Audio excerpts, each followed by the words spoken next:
हाय मी Ritika स्वादभरी recipe चॅनलमध्ये मी तुमचं खूप खूप स्वागत करते।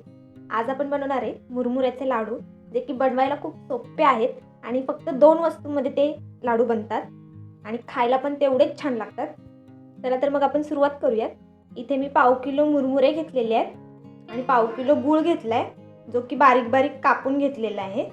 आता आपण हे पहिल्यांदा या गुळाचा पाक बनवून घेणार आहे। आता मी इथे एक कढई तापत ठेवली आहे, त्यामध्ये आपण हा गूळ टाकून घेऊया आणि यामध्ये एक पाव वाटी मी पाणी टाकते।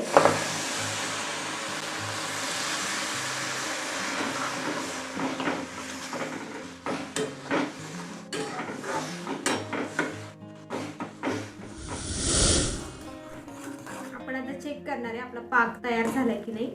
त्यासाठी इथे एका डिश मध्ये मी पाणी घेतलंय थोडंसं आणि त्यामध्ये थोडासा आपला हा पाक टाकून बघायचा आहे। जर हा पसरला नाही तर आपला पाक तयार झालेला आहे। तुम्ही बघू शकता कसा गोळा होतोय हा आपला इथे पाक तयार झालेला आहे। आणि जर तो पसरत असेल तर अजून आपल्याला थोडंसं हलवून घ्यायचंय।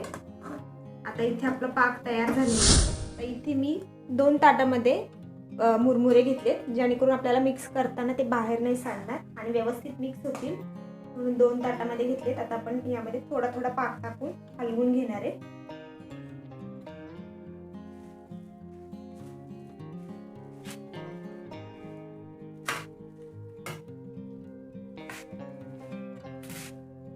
इथे आपला पाक मिक्स करून झालेला आहे। आता आपण याचे लाडू बांधून घेणार आहे लगेच।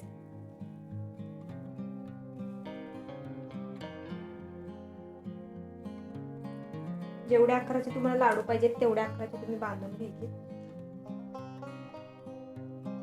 या पद्धतीने आपण सर्व लाडू बांधून घेणार आहे। आणि जर लाडू बांधताना जर हाताला चिटकत असेल तर फक्त थोडासा पाण्याचा हात लावून लाडू आपल्याला बांधून घ्यायचे।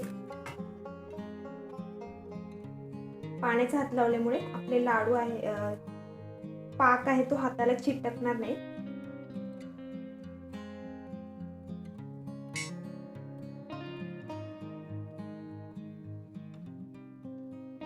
अशा प्रकारे सर्व आपण लाडू बांधून घेणार आहे। इथे आपले मुरमुऱ्याचे लाडू बनवून तयार झालेले आहेत। बघू शकता किती छान असे बनलेले ते आणि तेवढेच टेस्टी पण लागतात। तुम्ही नक्की ट्राय करून पहा आणि व्हिडिओ आवडली असेल तर व्हिडिओला लाईक करायला आणि चॅनलला सबस्क्राईब करायला विसरू नका। पुन्हा भेटूयात नवीन रेसिपी सोबत।